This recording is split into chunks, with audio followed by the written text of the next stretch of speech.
Hello అండి, అందరికీ నమస్కారం. ఇవాళ నేను మీకు ఎంతో రుచికరమైన టేస్టీ అచ్చమైన బ్రాహ్మిన్ స్టైల్లో అరటికాయ కూర ఎలా తయారు చేసుకోవాలో చూపించేస్తున్నాను. చాలా ఈజీ అండి. అన్ని పదార్థాలు దగ్గరగా ఉంటాయి. పదార్థాలు కూడా చాలా తక్కువ వాడాము. అంత తక్కువ పదార్థాలతో మనం టేస్టీ రెసిపీని ప్రిపేర్ చేసేసుకోవచ్చు. చాలా కమ్మగా ఉంటుంది. మీరు కూడా తప్పకుండా ట్రై చేయండి. ఇకపోతే దీనికి కావాల్సిన పదార్థాలన్నీ డిస్క్రిప్షన్లో ఇచ్చేసాము. ఇక డైరెక్ట్ ప్రాసెస్లోకి వెళ్ళిపోదాం. ముందుగా ఇలా అరటికాయల్ని నేను ఇక్కడ 3 తీసుకున్నాను. వీటిని పచ్చివి తీసుకోండి, బాగా కాయ ఉండాలి. ఇలా ముందు వెనకాల కట్ చేసుకొని లైట్గా పీల్ చేయండి. మరీ ఎక్కువ పీల్ చేయాల్సిన అవసరం లేదు. సో పీల్ చేసేసాక మీకు ఇష్టం వచ్చిన సైజులో ముక్కల్ని కట్ చేసుకోండి. మరీ అంత చిన్నవి కాదు, మరీ అంత పెద్దవి కాదు, మీడియం సైజ్ అయితే బాగుంటుంది. సో ఇలా ముక్కలుగా కట్ చేసుకొని వెంటనే వాటిని ఉప్పు వేసుకున్న నీళ్ళలోకి వేసుకోండి. ఎందుకంటే ముక్కలు అనేవి నల్లగా అవ్వకుండా ఉంటాయి. సో ఇలా ఉప్పు ఉన్న నీటిలోకి వేసేసుకొని వాటిని పక్కన పెట్టుకోండి.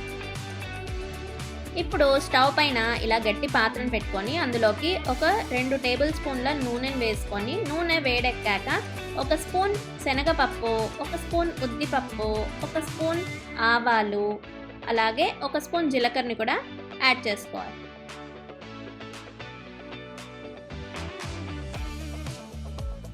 ఇప్పుడు అలాగే ఒక ఎండుమిరపకాయని తుంచి వేసుకొని, ఆవాలు జీలకర్ర చిటపటలాడుతున్నప్పుడు ఇలా ఇంగువను కూడా కాస్త వేసుకొని, ఇలా చీల్చి పెట్టుకున్న పచ్చిమిరపకాయలు, ఒక 2 రెమ్మల కరివేపాకును కూడా యాడ్ చేసేసుకొని, పచ్చిమిరపకాయలు కరివేపాకు వేగే వరకు కాస్త ఫ్రై చేసుకోవాలి. సిమ్ పెట్టుకొని వేయించుకోండి. ఇప్పుడు మనం ఉప్పు నీటిలో వేసి పెట్టుకున్న అరటికాయ ముక్కల్ని కూడా వేసేసుకోవాలి.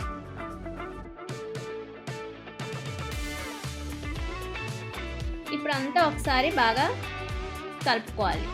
కలుపుకున్నాక దీనికి కాస్త ఒక 1/2 స్పూన్ పసుపును వేసుకొని కలుపుకోవాలి. ఇప్పుడు ఒక 1/2 గ్లాస్ వాటర్ యాడ్ చేసుకొని దీనికి తగ్గట్టుగా ఉప్పుని వేసుకోండి. నేనైతే 1/2 స్పూన్ వేసాను. వేసుకొని మూత పెట్టేసుకొని ఇవి ఉడకనివ్వాలి.